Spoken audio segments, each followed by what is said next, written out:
Om Shri Sai Ram. Shri Sathya Sai institute of higher learning भौतिक विभाग के प्रोफेसर डॉक्टर श्रीमती द्वारका रानी राव कहती है कि मैं अपनी माता के जीवन की एक घटना सुनाना चाहती हूँ जो सन 1947 की है। उस समय उनका विवाह नहीं हुआ था। वह 16 वर्ष की एक किशोरी के रूप में वे अपनी एक बुआ के साथ, जिनकी कोई संतान नहीं थी, मैं उन्हें दादी कहती थी, इसलिए आगे मैं उन्हें दादी ही कहूँगी। पहली बार बेंगलुरु में एक भक्त के घर पर स्वामी के दर्शन के लिए गई। मेरी दादी, जिन्हें संतान न होने का बहुत दुख था, इस 21 वर्षीय युवा ने इतनी आकर्षित हो गई कि फिर कभी भगवान से अलग नहीं हुई। उस समय स्वामी केवल 21 वर्ष के थे। सफ़ेद कमीज और धोती पहने, सिर पर घुंघराले बालों का मुकुट, लेकिन आकर्षण इतना प्रबल था कि उसके बाद उन्होंने कभी भी स्वामी को छोड़ा नहीं। वे अक्सर जाती और जब भी स्वामी बेंगलुरु आते, उनके दर्शन का एक भी अवसर नहीं छोड़ती।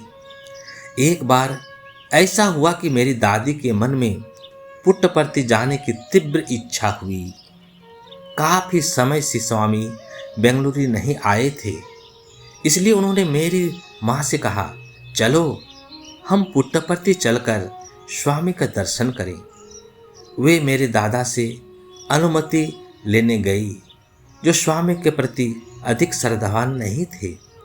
उन्होंने साफ मना कर दिया। उन्होंने कहा, तुम उस छोटे लड़के के पास क्यों जा रही हो?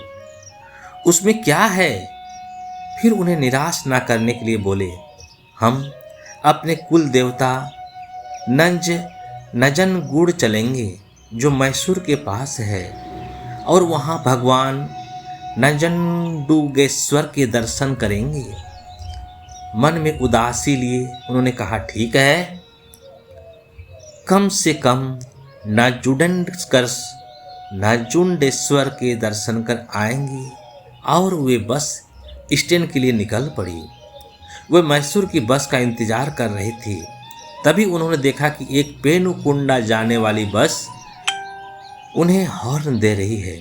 मेरी दादी ने साहस करके कहा, स्वामी ने यह बस भेजी है, चलो इसी में बैठते हैं।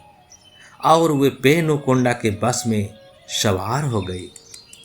आप कल्पना कर सकते हैं कि 1950 के दशक की सड़कों पर वह यात्रा कितनी हिचकोली भरी रही होगी। आज हम बेंगलुरु से पुट्टपर्ती 3 घंटे में पहुंच जाते हैं, लेकिन तब लगभग पूरा दिन लग जाता था। पहले पेनुकोंडा जाना पड़ता, फिर बुक्कापट्टनम, वहाँ से कोई बस नहीं मिली तो फिर बैलगाड़ी किराए पर लेकर चित्रावटी नदी पार करनी पड़ती थी, तब जाकर प्रशांति निलयम पहुँचा जाता था। उस समय वर्तमान मंदिर बना नहीं था। स्वामी पुराने मंदिर में रहते थे, जिसे भक्त पाटा मंदिर कहते हैं। जब बैलगाड़ी से मेरी दादी और माँ पुट्टपर्ती पहुँची तो स्वामी वहाँ पर प्रतीक्षा कर रहे थे।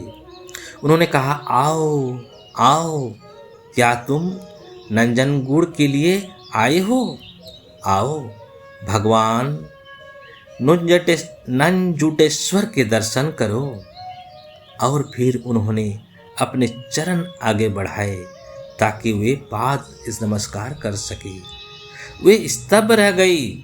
उन दिनों ना लैंडलाइन थे, ना मोबाइल फोन, किसी के पास भी ऐसी सूचना देने का कोई साधन नहीं था। इतनी कम आयु, मात्र 21 वर्ष में ही भगवान की सर्वव्यापकता और सर्वज्ञता का यह अद्भुत अनुभव था। ओम श्री साई राम। जय जय साई राम।